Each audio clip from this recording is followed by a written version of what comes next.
Here is an extended history of Brenda Fassie, the Queen of African, providing greater detail on her career, context, and legacy. Brenda Nkosi Fassie was born on November 3, 1964, in the township of Landa, Cape Town, named after the American singer Brenda Lee. She was the youngest of 9 children in a family that lived under the oppressive weight of apartheid. Her mother, Millie, was a pianist who quickly recognized Brenda's extraordinary vocal gift. By the age of 5, Brenda was already earning money singing in the streets and in front of tourist crowds. An early sign of the magnetic, star-quality presence she would command for the rest of her life. The move to Soweto and the big break. Brenda's ambition was too big for Landa.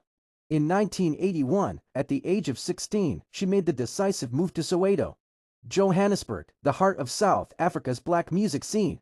She was taken under the wing of music producer Kolo Ilebeneye, and quickly immersed herself in the burgeoning bubblegum pop genre.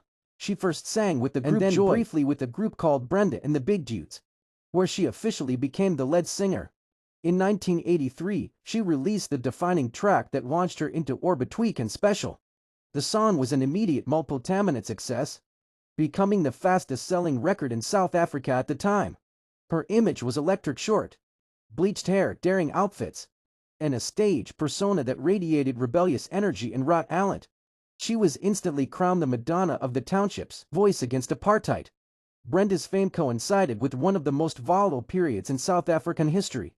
Unlike many artists who fled the country or censored themselves, Brenda chose to stay and use her powerful voice to confront the injustices of the apartheid regime. Her music, rooted in the townships, became the soundtrack to the struggle.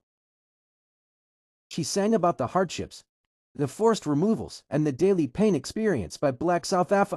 In 1990, she released the pivotal song Black President, a tribute to the then-imprisoned Nelson Mandela. This act cemented her status not just as an entertainer, but as a political and cultural symbol. Mandela himself was reportedly a huge fan, often referring to her affectionately as "my princess." Music and her refusal to conform spoke to the youth and provided a powerful, energetic counterculture to the white regime. As her fame grew, so did her reputation for being unpredictable, volatile, and highly controversial. She was known for missing gigs, public outbursts, and a lifestyle that made her a constant fixture on tabloid front pages. Her personal life was often human. Marriage and divorce: she married musician N. Allen HL and Stan Al in 1989, a ceremony attended by thousands, but divorced him shortly after. The 1990s were marred by a chronic cocaine addiction that frequently derailed her career. She went through multiple stints in rehabilitation, reflecting the deep personal battle she fought away from the spotlight. Tragedy: the lowest point came in 1995 when she was found in a hotel room next to the body of her female lover, Poppy Chlaa, who had died from a drug overdose. This public tragedy deepened the scrutiny and concern surrounding the star. The unstoppable comeback. Despite the critics and the chaos, Brenda Fassie possessed an undeniable genius that made her impossible to dismiss. She staged a historic recovery with the release of her 1998 album, Me Meza, meaning shout. The album was a massive, multi-platinum success, sweeping the South African Music Awards SAMAs and re-establishing her as the undisputed queen.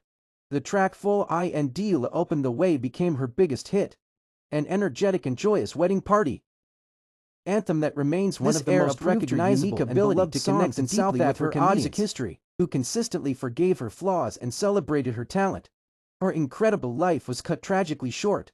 On April 26, 2004, Brenda collapsed at her home in Boekleek, Johannesburg, due to an apparent cocaine overdose. She fell into a coma after medical evaluations confirmed she had suffered irreversible brain damage. Her life support was switched off on May 9, 2004. She was 39 years old. Brenda Fassie's funeral was a national event, attended by musicians, politicians, and thousands of fans, including Nelson Mandela and Thabo Mbeki. Her legacy is one of phenomenal contradictions: a child star who became a political icon, a troubled soul who produced joyous, unifying anthems, and an undeniable talent who forever changed the sound and culture of South Africa. She remains one of the most celebrated in Africa.